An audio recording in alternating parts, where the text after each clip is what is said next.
What's up, Bama Nation? You already know who it is. It's your girl, Kara Witt, and you are tuned into the Crimson Watch, where we watch the Tide roll. You want to know what's going on with the updates, the news, my commentary on all things Alabama sports. And since this is the Crimson Watch, we're going to keep up with all things Alabama around the Alabama footprint. We got to know who's keeping the standard and who's letting it slide. So let's see what's going on around the Tide.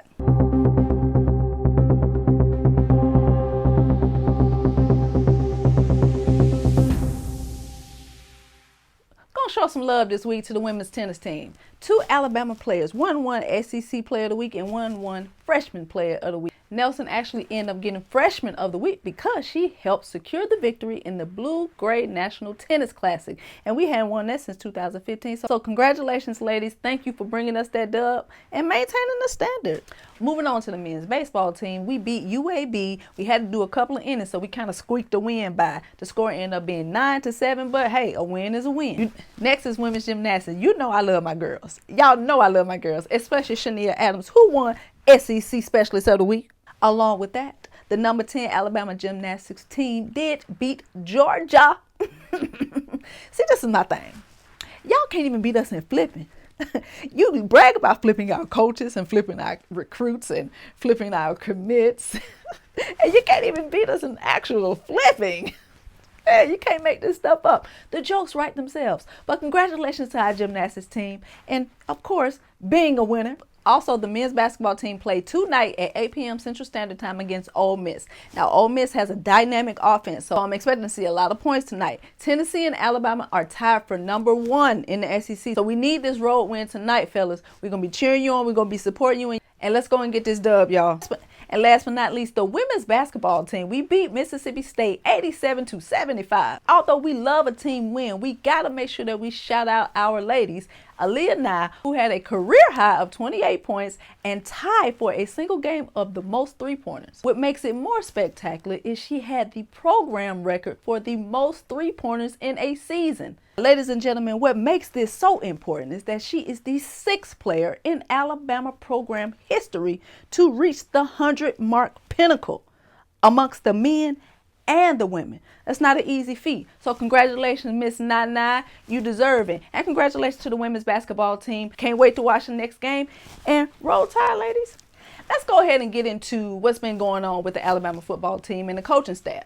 So we're not really used to hearing our coaches and staff talk so much about the program. You know, when we had Coach Saban, he was kind of tight-lipped and kept a lot of things close to his vest. And I can appreciate that. But I also can appreciate the new era that we are going into. I like the transparency, quite frankly. And I like to know what's going on with the team. And I like to know what the coaches are thinking. Coach KD, for example, he's been on Twitter, which is crazy. I got to get used to our coach being on Twitter and giving his thoughts and opinions. Hopefully he don't turn into Lane Kiffin. Coach KD, don't do all that now, okay? Please, don't be like him. Coach KD made some comments about the QB competition and what he's going to be looking for and kind of what to expect. Again, we'll adjust to whatever that quarterback skill set is.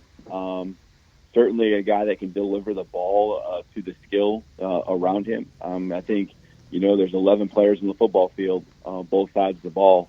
And I think you want to maximize each and every position. My perspective on this, and before y'all do too much, just give me trust the process. Trust what I'm going to say. Now I'm going to say this. I want y'all to prepare yourself. Coach KD may bench Miro. Now wait, because I know y'all jumping off the porch. And I know y'all coming down the street in pitchforks and knives and fire. And y'all ready to get me and stone me. But listen to me. I said if and when, if he bench Miro, you need to prepare yourself. But I don't believe he was utilized like he should have been. I mean, we all know he wasn't as utilized as he should have been with those dynamic legs. We wanted to see more of that. The only time we really saw that was during the LSU game. And I feel like that was one of his best games because he was utilized properly. If Coach Sheridan can put him in a position to succeed, Miro's going to be at the top of the charts. But if he cannot adjust to this new system, Coach KD's system, and distribute that ball, like it seems that he is saying in this quote, evenly and at the most opportune time, then he might be riding that pine. And I'm sorry, y'all going to have to just admit it and come to grips with it. I hope he don't. I hope he don't, because I like Miro. That's my guy. I want to see Foe out there slinging that thing and being everything that we know he can be. But as an Alabama fan, a diehard Alabama fan, I am also realistic. I want to win. Point blank, period. It's about the Tide. I don't give a piss about nothing but the Tide. Players come and go, but the Alabama Crimson Tide gonna remain the same. And if we can ride with Foe to the sunset, to the natty, then I'm with it. So Miro, I'm rooting for you, my guy. I want you to be successful and I want you to win. But I'm also ready to see the best man win that position. And if that's you, I'm with you. Coach Kane Womack. Womack. I like that name. It sounds like a killer. It sounds like he got that instinct, that dog in him. And I know you got that dog in him because he going to be calling plays from the sideline. I'm so happy to hear that. I'm so happy to hear that. I want to see you flying on that sideline. I want to see you getting in them players' rear end, okay? I want to see you biting off their hind parts. You understand what I'm saying, Womack? I want to see that aggression back on that sideline. You understand what I'm saying? Now, don't get me wrong. I love Coach Steele. But Coach Steele was just there to support Coach Saban, and he was in his retirement age. And he had that defense humming now. Let's not trip about that. He had that defense humming. But I like that young energy, that energy that's going to be jumping all across the sideline. I want to see that coach that's going to run from one end of the field all the way to the end when we get an interception or when we get a fumble recovery or a scoop and score. That's what I want to see. I want to see you relentless out there. And that's what I expect from you, Coach Womack, while you're on that sideline. Don't be sitting down there looking pretty, like flowers in a vase. You ain't here to look pretty. You here to dominate your opponent, period.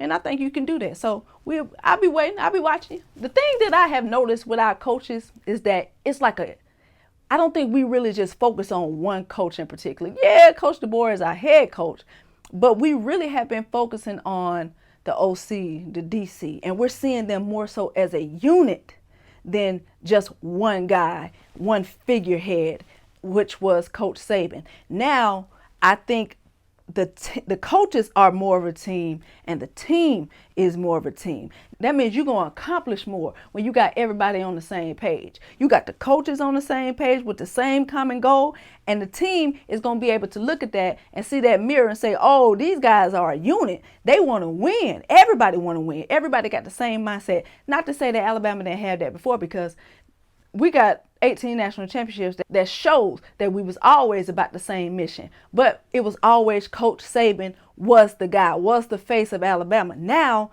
there's not a particular face at Alabama. Now it's the Alabama Crimson Tide, the team, the unit. And that's what I'm excited about. That's what makes them more dangerous, because you don't know where you about to get attacked at, okay? You don't know if we're going to punch you with the wide receivers. You don't know if we're going to kick you with our running backs. Or you don't know if you're going to get hit in the nose by the quarterback. That's what I love about it. And I'm ready for the spring game.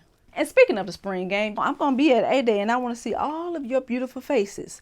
You might see me with a couple special appearances on certain podcasts, and I might be with other content creators. But time will tell, and we shall see. But be on the lookout. If you see me, come and say hey, say what's up. I can't wait to see all the Alabama fans and the haters. I know y'all be watching our A-Day. You're going to be watching our spring practice. Y'all going to want to know what we hitting for. You want to know what's going on with Alabama. Do we still got it? Are we still that big bad Alabama? Y'all stay on our elephant nuts. But keep watching. Keep watching, baby, because we coming. I see y'all at A-Day. Roll Tide. Make sure that you like, share, and subscribe to this channel, Crimson Watch, where we watch the Tide roll, y'all. And I'll see y'all next time.